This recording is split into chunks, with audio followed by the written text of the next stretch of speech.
ಹ್ಮ್ ವಿದ್ಯಾರ್ಥಿಗಳೇ, ಈ ಗಣಿತಗಳನ್ನ ಲಕ್ಷ್ಯ ಕೊಟ್ಟು ನೋಡ್ರಿ. ಯಾಕಂದ್ರೆ ಈ ಅನುಕ್ರಮ ನಂಬರ್ ಏನದಲ್ಲ, ಸುಮಾರಾಗಿ 150 ಗಣಿತಗಳು, ಎಲ್ಲ ಮಾದರಿ ಗಣಿತಗಳು ಬರ್ತಾವ. ಆಮೇಲೆ ನೀವು ಬೇಸಿಕ್ದಾಗ ಭಿನ್ನ ರಾಶಿ, ಗುಣಾಕಾರ, ಲಾಸ, ಭಾಗಾಕಾರ ಅವು ಅವು ಮುಂದೆ ಬರ್ತಾವೆ. ಈ ಅನುಕ್ರಮ ಮುಂದೆ ಬರ್ತಾವೆ ನಿಮಗೆ. ಯಾಕೆ ಇನ್ನೊಂದು ನಿಮಗೆ ಏಪ್ರಿಲ್ದಾಗ ಜೂನ್ದಾಗ ಅದು ಅಭ್ಯಾಸ ಬರ್ಬೇಕಾದ್ರೆ ಇದು ಕ್ರಮ ಪದ್ಧತಿ ಪ್ರಕಾರ ಈಗ ಶೇಕಡಾ ಪ್ರಮಾಣ ಲೆಕ್ಕಗಳು ನಡೆದಾವ. ಭಿನ್ನ ರಾಶಿಯನ್ನ ದಶಮಾಂಶಕ್ಕೆ ಹೆಂಗೆ ಮಾಡೋದು, ದಶಮಾಂಶನ್ನ ಶೇಕಡಾಕ್ಕೆ ಹೆಂಗೆ ಮಾಡೋದು, ಶೇಕಡಾವನ್ನು ಭಿನ್ನ ರಾಶಿ ಹೆಂಗೆ ಮಾಡೋದು, ಎಲ್ಲ ಮಾದರಿಯ ಲೆಕ್ಕಗಳು, ಲಾಭ ಹಾನಿ, ಸೂಡಿ, ಕಮಿಷನ್ ಎಲ್ಲ ಕಡೆ ಸಮುದ್ರ ಇದ್ದಂಗೆ ಅಭ್ಯಾಸ. ಈ ಅಭ್ಯಾಸನ್ನ ನೀವು ಒಂದೇ ಗಣಿತ ನೋಡಬಾರ್ದು. ಶೇಕಡಾನ ಬರ್ತಾತೋ, ಎಷ್ಟು ನಮೂನಿ ಇರ್ತಾವ, ಎಷ್ಟು ಪ್ರಕಾರ ಕೇಳ್ತಾರ, ಅವರು ಹೆಂಗೆ ಕ್ವಿಸ್ಟ್ ಮಾಡಿರ್ತಾರೆ ಗಣಿತಗಳನ್ನು ನೋಡೋದು ಈ ಅನುಕ್ರಮ ನಂಬರ್ದಾಗ ಭಾಳ ಇಂಪಾರ್ಟೆಂಟ್. ಒಂದು. ಎರಡನೇದಾಗೆ ನೀವು ದಿನಾಲೂ ಸ್ಟೇಟಸ್ದಾಗ ಏನು ಅಭ್ಯಾಸ ನೋಡ್ತಿರಲ್ಲ, ಇನ್ನು ಮುಂದೆ ಯೂಟ್ಯೂಬ್ದಾಗ ಏನು ನೋಡ್ರಿ. ಯಾಕಂತಂದ್ರೆ ನಿಮಗೆ ಆ ಯೂಟ್ಯೂಬ್ದೊಳಗೆ ಸೀರಿಯಲ್ ನಂಬರ್ ಕ್ರಮಬದ್ಧವಾಗಿ ಅಭ್ಯಾಸ ಸಿಗ್ತದೆ. ನಾ ಬರೆದಿರ್ತೇನೆ ನಿಮ್ಮ ಸ್ಟೇಟಸ್ನಾಗ SL ನಂಬರ್ 11 1ರಿಂದ ನಿಮಗೆ ಕಂಟಿನ್ಯೂ ಎಲ್ಲ ಬರೀ ಶೇಕಡಾ ಲೆಕ್ಕಗಳು, ಒಂದೇ ನಮೂನಿ ಅಲ್ಲ. ಈಗ ನೋಡ್ರಿ, ಈಗ ನಿಮಗೆ 22 ವಿಡಿಯೋಗಳು, ಅವು ಯಾವ್ಯಾವ ಟೈಪ್ ಇದ್ದು ಶೇಕಡಾನೇ ಇದ್ದವು, ಯಾವ ಟೈಪ್ ಇದ್ದು. ಇದನ್ನು ಜರ್ ಏನಾದರೂ ಕಲ್ತ್ರಿ ಅಂತಂದ್ರೆ SSLC ರ್ಯಾಂಕ್. ಈಗಿನ ಹೊಸ ಪಠ್ಯ ಪುಸ್ತಕ ಅಭ್ಯಾಸ ಇದು ದೂಸರ್ಗೆ ಸಹಿತ ಹತ್ತೋದಿಲ್ಲ ನಿಮಗೆ ಇದನ್ನ ಕಲ್ತರಿ ಅಂದ್ರೆ. ಇದು ಓಲ್ಡ್ ICIC ಅಭ್ಯಾಸ. ಅವಾಗ ನನ್ನ ಕೈ ಕಲಿಯುವಂಥ ವಿದ್ಯಾರ್ಥಿಗಳಿಗೆಲ್ಲ ನೌಕರಿ ಮಾಡಿ ದೊಡ್ಡ ದೊಡ್ಡ ಅಫ್ಸರ್ ಇದ್ದಾರೆ, ಡಾಕ್ಟರ್ ಇದ್ದಾರೆ, ಇಂಜಿನಿಯರ್ ಇದ್ದಾರೆ, ಬ್ಯಾಂಕಿನ ಅಫ್ಸರ್, ಬ್ಯಾಂಕಿನ ಮ್ಯಾನೇಜರ್ ಇದ್ದಾರೆ, ಎಲ್ಲ ಉದ್ಯೋಗ ಮಾಡ್ತಾರಲ್ಲ, ಅವ್ರು ಕಲ್ತಂಥ ಅಭ್ಯಾಸನ ನೀವು ಏನಾದರೂ ಕಲ್ತ್ರಿ ಕಣ್ಮುಚ್ಚಿ IAS ಪರೀಕ್ಷೆ ಪಾಸ್ ಆಗ್ತಾರೆ. IASನೂ ಆಗ್ಯಾರ, ತಹಸೀಲ್ದಾರ್ ಆಗ್ಯಾರ. ಮೊದಲು ಏನು ಬೇಕು, ಈಗಿನ ಅಭ್ಯಾಸಕ್ಕಿಂತಲೂ ಈ ಅಭ್ಯಾಸನ ಕಲ್ತ್ರಿ ಅಂದ್ರೆ ನಿಮ್ಮ PUC ಸೆಕೆಂಡ್ ಇಯರ್ ಸಹಿತ ಇದು ಲೆಕ್ಕಗಳು ಬರ್ತಾವೆ. 10ಕ್ಕೆ ದಾಟಿತು ಅಂದ್ರೆ ಇದ್ರ ಪರಿಣಾಮ ನಿಮಗೆ ಬೀಳುತ್ತೆ. ಸುಮ್ಮನೆ ಜನರಲ್ ಆಗಿ ನೋಡ್ರಿ ನೀವು ಗಣಿತ. ಇದ್ರ ಶೇಕಡ ಹೆಂಗೆ ಹಚ್ಕೋಬೇಕು ಅನ್ನೋದು ನಿಮಗೆ ಹಿಂಗೆ ಕ್ವಿಕ್ಕರ್ ಮ್ಯಾಥ್ಸ್ ಅಂತ ಹೇಳ್ಕೊಂಡು ಒಂದು ಬರ್ತದೆ. ಅದನ್ನು ಸುಮ್ಮನೆ ಹಿಂಗಿಟ್ಟು ಹಿಂಗೆ ಕಟ್ತಾ ಬಾಯ್ಲೆ, ಇದನ್ನು ಬಾಯ್ಲೇನೆ ಆನ್ಸರ್ ಹೇಳ್ತಾನೆ ನಾನು. ಆದ್ರೆ ರೀತಿ ಕಲಿಬೇಕು ನೀವು. ರೀತಿ ಅಂದರೆ ಏನು, ದಾರಿ ಗುರ್ತಾಗ್ತದೆ. ದಾರಿ ಗುರ್ತಾತು, ಆ ಗಣಿತಕ್ಕೆ ನೀವೇ ಕ್ವೆಸ್ಟ್ ಮಾಡ್ತೀರಿ. ನಾ ಇದನ್ನು ಹೆಂಗೆ ಹಚ್ತದೆ ನೋಡ್ರಿ. ಮುಂದೊಂದು ನಾ ಮಾದರಿ ಕೊಟ್ಟದ್ದು. ಯಾವುದೇ ಒಂದು ಗಣಿತಕ್ಕೆ ಒಂದು ಮಾದರಿ ಇರ್ತದೆ, ಇದ್ರ ಅಪೋಸ್ ಇರ್ತದೆ, ಇದು ಕ್ವಶನ್ ಇರ್ತದೆ, ಇದರ ಮಾದರಿ ಇರ್ತದೆ. ಆಮೇಲೆ ಇದನ್ನು ನಾ ತಿಳಿಸಿದ್ರಿಂದ ಇದನ್ನು ನೀವು ಮಾಡಿದ್ರೆ ನಿಮ್ಮ ಗಣಿತ ಬಂದೇ ಬಿಡ್ತು ಅಂತ ತಿಳ್ಕೊಂಡು ಬಿಡ್ರಿ. ಏನು ಸಂಶಯನೇ ಇಲ್ಲ. ರಿವಿಷನ್ ಮಾಡೋದು ಇಂಥವೇ ನಾವೊಂದು 7-8 ಹಾಕಿದ್ರೆ ನಿಮಗೆ ಬೇಸರ ಬರ್ತದೆ. ಇದಕ್ಕೆ ಅಂಕಿ ಸಂಖ್ಯೆಗಳನ್ನು ಚೇಂಜ್ ಮಾಡಿಕೊಂಡು ಮಾದರಿ ಹಾಕ್ತಾರೆ. ಶಿಕ್ಷಕರಿಗೆ ಶಾಲೆ ಹಾಕ್ತಾರೆ. ಈ ಮಾದರಿ ಹೆಂಗೆ ಅನ್ನೋದು ತಿಳ್ಕೊರಿ. ಎಲ್ಲ ಗೌರ್ಮೆಂಟ್ ಶಾಲೆ ಒಳಗೆ ನಿಮ್ಮ ರಿಸಲ್ಟ್ ಆಗಂಗ ಇದು ಒಂದು ಕ್ರಮ ಪದ್ಧತಿ.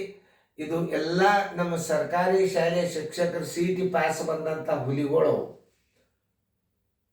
CET ಪಾಸ್ ಆದವರು. ಈ ಗಣಿತ ನಾವು ತಿಳ್ಕೊಂಡ್ರಂದ್ರೆ ನಮ್ಮದೇ ಅಭ್ಯಾಸ ಪ್ಯಾಟರ್ನ್ ಏನು ಅನ್ನೋದು ಗುರ್ತಿಲ್ಲ. ಯಾರಿಗೆ BSc ಬೇಡದವ್ರಿಗೂ ಗುರ್ತಿಲ್ಲ. ಅವ್ರು ನಮ್ಗಿಂತ ಚೆನ್ನಾಗಿ ನವೋದಯಕ್ಕೆ ಯಾವ ಅಭ್ಯಾಸ ಕೊಡಬೇಕು ತಿಳಿತಂದ್ರೆ ಆಯ್ತು, ಅವರೇ ಮಾಡಿ ಬಿಡ್ತಾರೆ. ವರ್ಷ ಒಂದು 10-15 ನೋಡ್ರಿ. ಒಂದು ನವೋದಯ ಪರೀಕ್ಷೆಗೆ ಹೋಗೋದ್ರಿಂದ ನಿಮ್ಗೆ 12 ಲಕ್ಷ ರೂಪಾಯಿ ಉಳಿತಾವ. ಮತ್ತಿನ್ನು ಅಲ್ಲಿ ತಗೊಳ್ಗಟ್ಟೆ ಕೇವಲ ಒಂದು ಜಿಲ್ಲೆಗೆ 80 ಹುಡುಗರು. ನವೋದಯ ಈ ಅಭ್ಯಾಸ ಕಲ್ತಾರ, ನವೋದಯ ಆಗಿಲ್ಲ ಅಂತ ಬೇಜಾರು ಪಟ್ಕೊಳ್ಳೋ ಅವಶ್ಯಕತೆ ಇಲ್ಲ. ಮುಂದೆ ನಿಮಗೆ ಭವಿಷ್ಯ. 10th ಆದ ಕೂಡಲೇ ನೀವು ಸ್ವಂತ ಅಭ್ಯಾಸ ಮಾಡ್ತೀರಿ, ಸ್ಕೂಲ್ನಾಗ ರ್ಯಾಂಕ್ ಬರ್ತೀರಿ, ಸ್ಕೂಲ್ನಾಗೆ ಮೆರಿಟ್ ಇರ್ತೀರಿ. ಅಭ್ಯಾಸ ಮಾಡಿದಾರೆ ಮಾಡಿ ನೋಡ್ರಿ. ನೀವು ಮನೆ ಒಳಗೆ ಇದಕ್ಕೆ ಆಸಕ್ತಿ ತೋರ್ಬೇಕು. ಕಾಮಿಡಿ ನೋಡ್ರಿ. ನೀವು ಒಂದು ದಿನದಾಗ 10 ಲಕ್ಷ ನೋಡಿರ್ತಾರೆ. ಹಾ ಮಾಡಿ ನಗೋದು, ಅಳ್ಕೋತ್ ಕೂಡುದು, ದುಡಿದು ತಪ್ಪಿದ್ದಲ್ಲ. ಇದು ಹಂಗಲ್ಲ. ಇದನ್ನು ಎಷ್ಟು ಭಕ್ತಿದಿಂದ ನೀವು ನೋಡ್ತೀರಿ ಅದು ನಿಮಗೆ ಒಲಿತದೆ. ಇದು ಅನ್ನ ಕೂತು ಆರಾಮಾಗಿ ಜೀವನ ಮಾಡ್ಬೋದು. ಯಾವುದು ಒಳ್ಳೇದನ್ನ ಆಯ್ಕೆ ಮಾಡ್ಕೋಬೇಕು. ಮೊಬೈಲ್ದಾಗ ಯಾವುದು ಒಳ್ಳೆಯದು, ಯಾವುದು ಕೆಟ್ಟ. ಮೊಬೈಲ್ ವಿದ್ಯಾರ್ಥಿಗಳಿಗೆ ಮೊಬೈಲ್ ಕೊಡೇಬೇಡ್ರಿ. ನೀವು ಎಲ್ಲೋ ಎದಕ್ಕೋ ಖರ್ಚು ಮಾಡ್ತೀರಿ ಅಂತ ಒಂದು ಲ್ಯಾಪ್ಟಾಪ್ ತಂದು ಕೊಡ್ರಿ, ಒಂದು ಬ್ರಾಡ್ಬ್ಯಾಂಡ್ ಕನೆಕ್ಷನ್ ಕೊಟ್ಟು ಬಿಡ್ರಿ. ಯೂಟ್ಯೂಬ್ದಾಗಂತೂ ಇಷ್ಟು ಕ್ಲಿಯರಿಟಿ ಕೊಟ್ಟು ನಾನು 1080 ಇಟ್ಟು ನೀವು ಯೂಟ್ಯೂಬ್ದಾಗ ನೀವು ಲ್ಯಾಪ್ಟಾಪ್ದಾಗ ಅಭ್ಯಾಸ ಹುಡುಗರಿಗೆ ಮುಂದೆ ಕೂತು ಮಾಡಿಸ್ರಿ. ಒಂದು ಬೋರ್ಡ್ ಇಟ್ಕೊರಿ, ಇದೇ ಮಾದರಿ ಒಂದೆರಡು ಮಾತು ಹಾಕ್ರಿ ನಿಮಗೆ ಬಂದ್ರೆ ನೋಡ್ರಿ. ಹುಡುಗರು ತಯಾರು ಮಾಡ್ಕೊಳ್ಳೋದು ಈಗ ಸರ್ಕಾರ ಮೇಲೆ ಶಾಲೆ ಮೇಲೆ ನಾವು ಅವಲಂಬನೆ ಆದ್ರೆ ನಮ್ಮ ಭವಿಷ್ಯ ಇಲ್ಲ. ಯಾಕಿಲ್ಲ ಅನ್ನೋದು ನಾವು ಒಡೆದು ಹೇಳೋದಿಲ್ಲ, ಅದೆಲ್ಲ ನಿಮ್ಗೆ ಗುರ್ತದೆ. 90% ಅಂಕಗಳು ಎಂದರೆ ಎಷ್ಟು? ಇದು ಬಯಲೇನೆ ಹೆಂಗಂತಂದ್ರೆ ಶೇಕಡಾದ 2 ತೆಗೆದು ಈ ಶೇಕಡಾದು 2 ಈ ಶೇಕಡ ಏನದಲ್ಲ ಇದ್ರ 2 0 ತೆಗೆದು ಬಿಟ್ರೆ 450 ಇದು. ಯಾಕೆ 5ಕ್ಕೆ 90ಕ್ಕೆ ಗುಣಾಕಾರ ಮಾಡಿದ್ರೆ 450 ಉತ್ತರ ಸಂಖ್ಯೆ ಸಿ.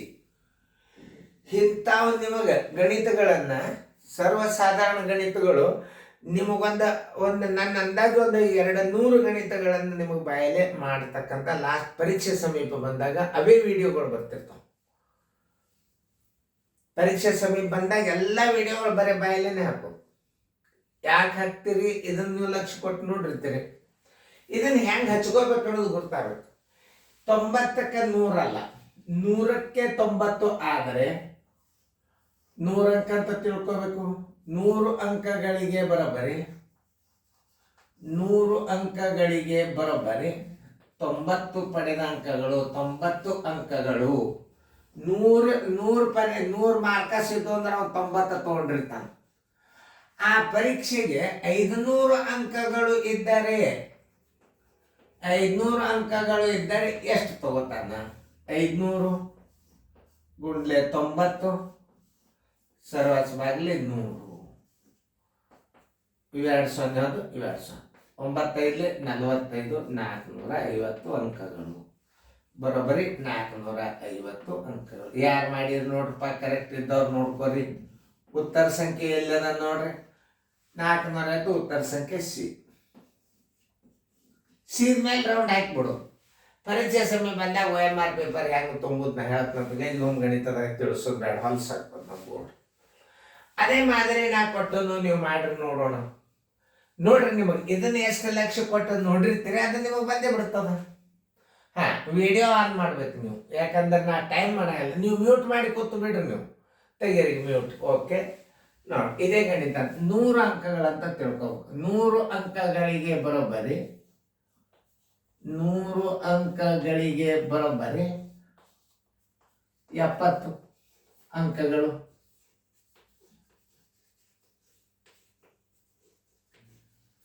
900 ಅಂಕಗಳಿಗೆ 900 70 ಸರ್ವಸ್ವಾಗಲೇ 100. ಇವೆರಡು 0 ಇವೆರಡು 97 63 630 ಅಂಕಗಳು. ರೈಟ್ ಹಾಕೋರಿ ಮಾಡಿದವರು. ಉತ್ತರ ಸಂಖ್ಯೆ ಸಿ. ನೀವು ಟಿವಿ ತಗೊಳ್ಳೋ ಕೈಲಿ ತಗೊಳ್ತೀರಿ, ದೊಡ್ಡ ಟಿವಿ ತಗೊಂಡು ಬಿಡ್ರಿ, ಶಾಲಿನ ನಡೀತು. ದಿನಾಲು ಹೋಮ್ವರ್ಕ್ ಮಾಡಿಸ್ಬಿಡ್ರಿ. ನೀವು ಕೋಚಿಂಗ್ ಕ್ಲಾಸ್ ಕಳಿಸ್ರಿ ಹುಡುಗರು, ಯಾಕಂದ್ರೆ ಮಕ್ಕಳು ನಿಮ್ಮ ಮಾತು ಕೇಳೋದಿಲ್ಲ. ಕೋಚಿಂಗ್ ಕ್ಲಾಸ್ ಕಳಿಸ್ರಿ, ಅಲ್ಲಿ ಎಷ್ಟು ರೆಡಿ ಆಗ್ತಾವ ಇದನ್ನಷ್ಟು ನೀವು ಅಭ್ಯಾಸ ಮಾಡಿಸ್ಬಿಟ್ರಿ ಅಂದ್ರೆ ರಿಸಲ್ಟ್ 100%. ಎಲ್ಲರೂ ಶಣ್ಯರಾಗ್ರಿ, ಎಲ್ಲರೂ ಬದುಕಿರಿ, ಎಲ್ಲರೂ ಉಪಯೋಗ ತಗೋರಿ. ನಾವು ಉಪಯೋಗ ತಗೊಳ್ಳೋಣ, ನೀವು ಉಪಯೋಗ ತಗೋರಿ. ಶೇರ್ ಮಾಡಿರಿ, ಲೈಕ್ ಮಾಡಿರಿ. Thank you.